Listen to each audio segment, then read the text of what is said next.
प्यारे बच्चों नमस्कार। आइए आज शुरू करते हैं कक्षा 9 गणित एनसीईआरटी प्रश्नावली 1.2।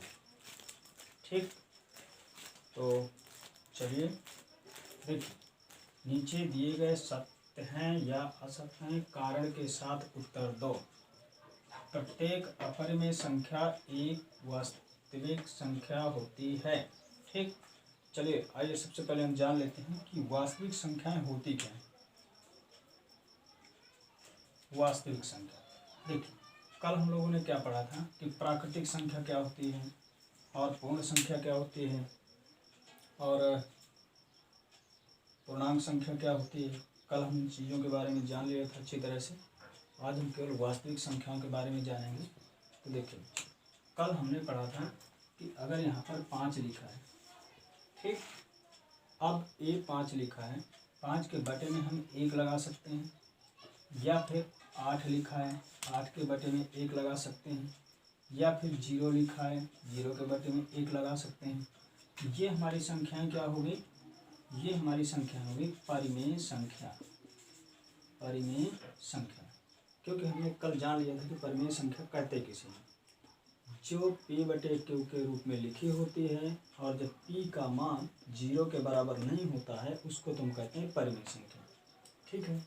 अपरिमेय संख्या किसे कहते हैं, जिसका वर्गमूल ठीक प्रकार से नहीं निकाला जा सकता है। ठीक है, जिसका वर्गमूल ठीक प्रकार से नहीं निकाला जा सकता उसको हम क्या कहते हैं, अपरिमेय संख्या कहते हैं। जैसे √3 है, √5 है, या फिर पाई है, ये सब क्या है, ये अपरिमेय संख्या हो गई।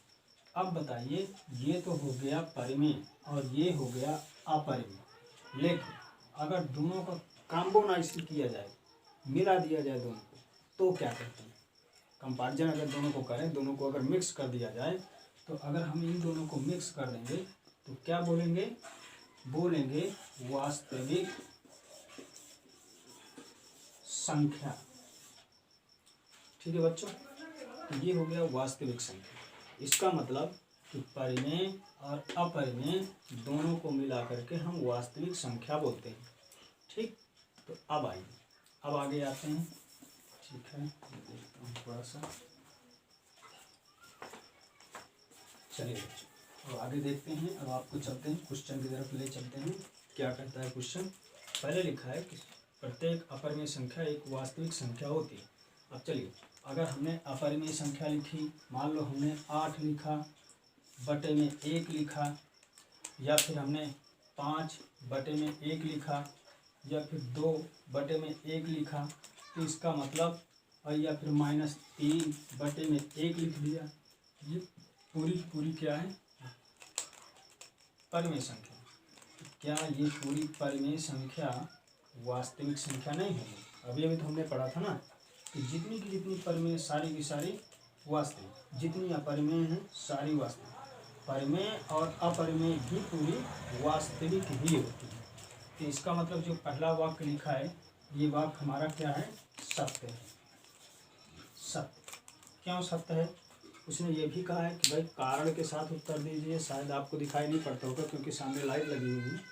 कारण के साथ उत्तर दीजिए, तो इसका कारण क्या होगा, क्योंकि सभी की सभी अपरिमेय संख्याएं वास्तविक संख्याएं होती हैं।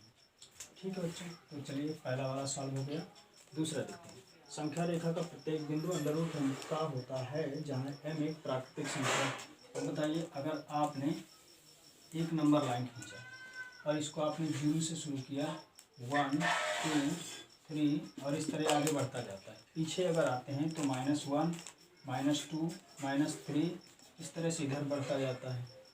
लेकिन कहीं पर भी आपने क्या देखा क्या कि √m आ जाए, ऐसे √m आ जाए, या √a आ जाए, या b आ जाए। ऐसा तो नंबर लाइन में कहीं नहीं होता है। क्यों नहीं होता है, क्योंकि हम संख्या रेखा पर केवल पूर्णांकों को ही दर्शा सकते हैं। लाइन को या तो आगे की तरफ बढ़ाएंगे या फिर पीछे की तरफ बढ़ाएंगे, इससे ज़्यादा हम कहीं कुछ नहीं करेंगे। तो इसका मतलब क्या कि प्रत्येक वास्तविक संख्या एक अपरिमेय संख्या होती है। ठीक, संख्या रेखा का प्रत्येक बिंदु अंडर रूट m का होता है जहाँ m एक प्राकृतिक संख्या है। तो इसका मतलब ये क्या है, ये असत्य वाक्य है। असत्य क्यों असत्य है, क्यों, क्योंकि संख्या रेखा पर कभी भी अंडर रूट m की संख्या नहीं आएगी। चलिए अब देखते हैं तीसरा नंबर। प्रत्येक वास्तविक संख्या एक अपरिमेय संख्या होती है। प्रत्येक वास्तविक संख्या एक अपरिमेय संख्या होती है। तो चलिए वास्तविक की बात कर लेते हैं। बताइए ये पाई क्या है, पाई एक अपरिमेय संख्या है। पाई एक अपरिमेय संख्या है। क्यों, हमने पहले पढ़ा था कि जितनी अपरिमेय संख्या होती है सभी की सभी वास्तविक होती हैं। इसी तरह अंडर रूट 3 क्या है, ये भी अपरिमेय संख्या है। क्वेश्चन में कहा गया कि वास्तविक संख्या एक अपरिमेय संख्या होती है। अब अगर हमने 2/1 लिख दिया तो ये परिमेय संख्या है। ठीक है, जब परिमेय संख्या आ गया तो क्या परिमेय को हम अपरिमेय बोल सकते हैं क्या, नहीं ना। अरे भाई राम को गोपाल कैसे बोलोगे। तो इसका मतलब ये जो वाक्य लिखा हुआ है ये पूरी तरह से असत्य वाक्य लिखा है। ठीक, तो तीसरे नंबर का जवाब हम क्या देंगे, ये असत्य है। ठीक, इसके बाद क्वेश्चन नंबर 2 को देखते हैं। बिगाड़ दो इसको। क्वेश्चन नंबर 2 को देखते हैं बच्चों। अब ये क्या आ जाएगा, कह रहा है कि क्या सभी धनात्मक पूर्णांकों के वर्गमूल अपरिमेय होते हैं, यदि नहीं तो एक ऐसी संख्या के वर्गमूल का उदाहरण दीजिए जो एक परिमेय संख्या होता है। ठीक है, क्या सभी धनात्मक, मान लेते हैं कि हमने लिखा 1 2 3 4 5 ऐसे और आपने, ये तो हो गया धनात्मक संख्या। इन्होंने कहा सभी धनात्मक पूर्णांक। ठीक, या फिर और -3 ऐसे करके कुछ और लिख दिया। धनात्मक पूर्णांकों के वर्गमूल, अब इनका वर्गमूल ले लो। वर्गमूल वर्गमूल वर्गमूल वर्गमूल वर्गमूल वर्गमूल। अब अपरिमेय होते हैं तो क्या ये सभी अपरिमेय हैं, इसको देखेंगे अपरिमेय है, जवाब मिलेगा हाँ। इसको देखेंगे अपरिमेय है, नहीं, क्योंकि इसको हल किया जा सकता है। इसको देखेंगे अपरिमेय है, ये अपरिमेय है तो है, ये अपरिमेय है, नहीं है अपरिमेय, तो ये तो हो गया, इसका मतलब अपरिमेय होते हैं। उसने कहा कि यदि नहीं तो एक ऐसी संख्या के वर्गमूल का उदाहरण दीजिए जो एक परिमेय संख्या है। तो हमने लिख दिया √4। ठीक, 4 को अगर हल करते हैं तो 2 आ जाएगा। ये क्या है, एक परिमेय संख्या है। तो इसका जो आंसर हो जाएगा वो बच्चों ये हो जाएगा। ठीक है बच्चों, अब आगे देखते हैं। दिखाइए कि संख्या रेखा पर √5 को किस प्रकार से निरूपित किया जा सकता है। देखिए बिल्कुल छोटा सा सवाल है, √5 को किस तरह से निरूपित किया जा सकता है। तो सबसे पहले हम क्या करेंगे कि एक रेखा खींच लेते हैं। चलिए मैं इसको थोड़ा इधर खींचता हूँ। ये हमने एक रेखा खींच ली। ठीक, अब इसको अगर हमने 0 से शुरू किया, यहाँ पर आएगा 1, यहाँ पर आएगा 2, यहाँ पर आएगा 3। ठीक है बच्चों, ठीक है। अब आगे देखते हैं। हमने यहाँ से ये 1 पॉइंट हो गया और ये 2 यूनिट हो गया।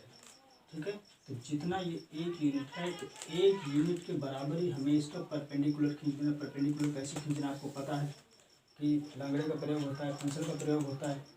ठीक, ऐसे कट लगाओगे और एक 90 डिग्री का एंगल खड़ा करोगे।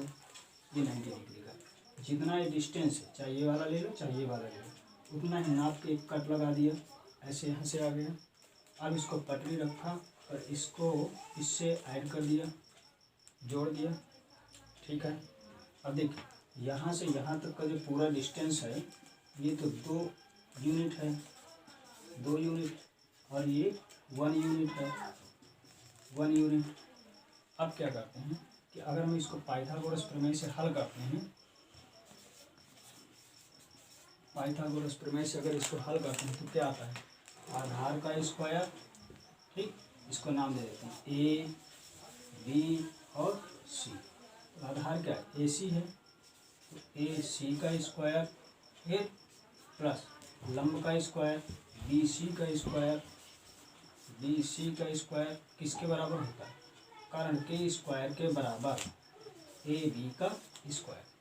ठीक, चलिए हल करते हैं। ए सी कितना है हमारा, 1 और 2, कुल 2 यूनिट है, तो 2 का स्क्वायर हो गया, प्लस बी सी कितना, 1 यूनिट, तो 1 का स्क्वायर हो गया, बराबर ये कितना हो गया, ए बी का स्क्वायर। अब 2 और 2 कितना हुआ, 4, और प्लस 1 बराबर में ए बी का स्क्वायर। ठीक है, तो 4 और 1 कितना हो गया, 5 हो गया, तो 5 बराबर, और देखो इधर से वर्ग घटाएंगे तो इधर लग जाएगा अंडर रूट, बराबर में ए बी बचाएगा। ठीक है बच्चों, अब ये हमारा अंडर रूट आ गया, तो ये जो डिस्टेंस है ये हमारी अंडर रूट 5 हो गई। अब लेकिन अभी हमारा सवाल हल नहीं हुआ है। अब हम क्या करते हैं, जितना ये दूरी, ये तो 5 है ना, तो यहाँ पे अपना लंगड़ा रखोगे और यहाँ से एक चाप लगाओगे, तो जब अगर हम यहाँ रख करके एक चाप लगाएंगे ये कुछ ऐसे बनेगा, ऐसे ऐसे। ये जो डिस्टेंस हमारी, ये जो दूरी आएगी, यही हमारी अंडर रूट 5 की दूरी है। ठीक है बच्चों, तो बस लास्ट सवाल था। अब ये अध्याय आपका कंप्लीट हो गया। एक सवाल इसका बचा है, इसका मैं अलग से आपको वीडियो बना के डाल दूँ, क्योंकि काफ़ी बड़ा पड़ रहा है इसलिए मैंने बनाया नहीं, पूरे बोर्ड में लिख जाएगा, तो मैं क्वेश्चन बिना लिखे हुए उसको आपको वीडियो बना के दे दूँगा। अगर अच्छा लगा हो तो लाइक करें, सब्सक्राइब करें, और जो दिक्कतें आ रही हैं तो कमेंट करें। ठीक है, धन्यवाद।